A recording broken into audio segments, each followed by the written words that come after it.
Hi అండి. Welcome back to Shri Harshita. ఈరోజు special traditional వంటకమైన అల్లం పులుసు. దీనిని సింపుల్గా ఎలా తయారు చేయాలో ఇప్పుడు చూద్దామండి. ఈ శీతాకాలంలో కనీసం ఒక్కసారైనా చేసుకోదగినటువంటి వంటకం ఈ అల్లం పులుసు. కాబట్టి తప్పకుండా ట్రై చేయండి. మనం తినే ఘాటును బట్టి అల్లం ముక్కలను తీసుకోవాలండి. నేనిక్కడ ఒక ముప్పావు కప్పు వరకు అల్లం ముక్కలను తీసుకున్నాను. అలాగే 1 టేబుల్ స్పూన్ జీలకర్ర, మరొక 1 టేబుల్ స్పూన్ ధనియాలను, ముందుగానే తరిగి పెట్టుకున్న ఒక ఉల్లిపాయ, 3 పచ్చిమిర్చి ముక్కలను పక్కన పెట్టుకోవాలి. పోపుకు తగినన్ని తాలింపు దినుసులను, కొద్దిగా కరివేపాకును, మనం తినే పులుపుకు తగ్గట్టుగా చింతపండును తీసుకొని కడిగి నానబెట్టి రసం తీసి ఇలా పక్కన పెట్టుకోవాలండి. ఇప్పుడు ఒక మిక్సీ జార్ తీసుకొని ముందుగా కట్ చేసి పక్కన పెట్టుకున్న అల్లం ముక్కలను, అలాగే ధనియాలు, జీలకర్రను, 1 స్పూన్ వరకు పసుపును, మరొక అర స్పూన్ వరకు కారాన్ని వేసుకొని, అలాగే రుచికి తగినంత ఉప్పును కూడా ఇప్పుడే వేసుకొని ఒక అరకప్పు వరకు నీళ్లను పోసి మూతను పెట్టి మెత్తగా గ్రైండ్ చేసుకోవాలండి.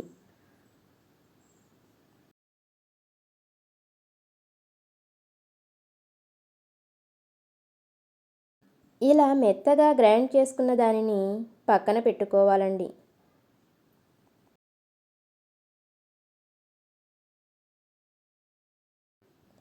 ఇప్పుడు స్టవ్ ఆన్ చేసి కడాయిని పెట్టుకొని 2 టేబుల్ స్పూన్ల వరకు ఆయిల్ను వేసుకోవాలి. ఆయిల్ కాగిన తరువాత ముందుగా దంచి పెట్టుకున్న వెల్లుల్లి రెబ్బలను వేసుకొని ఫ్రై చేసుకోవాలండి.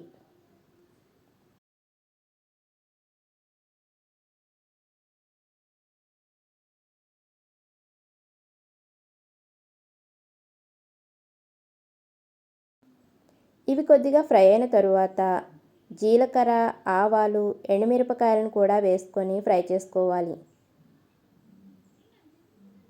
ఇప్పుడు దీనిలోనే కరివేపాకును, ముందుగా కట్ చేసి పక్కన పెట్టుకున్న ఉల్లిపాయ, పచ్చిమిర్చి ముక్కలను కూడా వేసుకొని ఫ్రై చేసుకోవాలండి.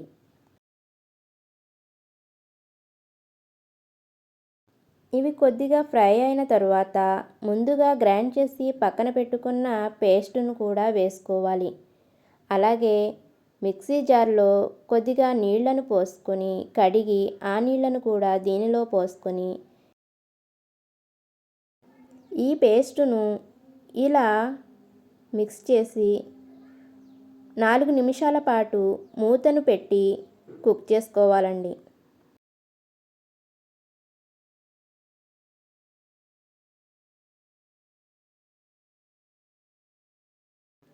మూతను తీసి ఇలా కుక్ చేసుకున్న పేస్టును మరొకసారి మొత్తాన్ని మిక్స్ చేసి మనం ముందుగా చింతపండు నుండి తీసిన రసంతో పాటు తగినన్ని నీళ్లను కూడా పోసుకుని ఒకసారి మొత్తాన్ని మిక్స్ చేసి దీనిని మూత పెట్టి స్టవ్ను సిమ్లో పెట్టుకుని మరొక 7 నిమిషాల పాటు కుక్ చేసుకోవాలండి.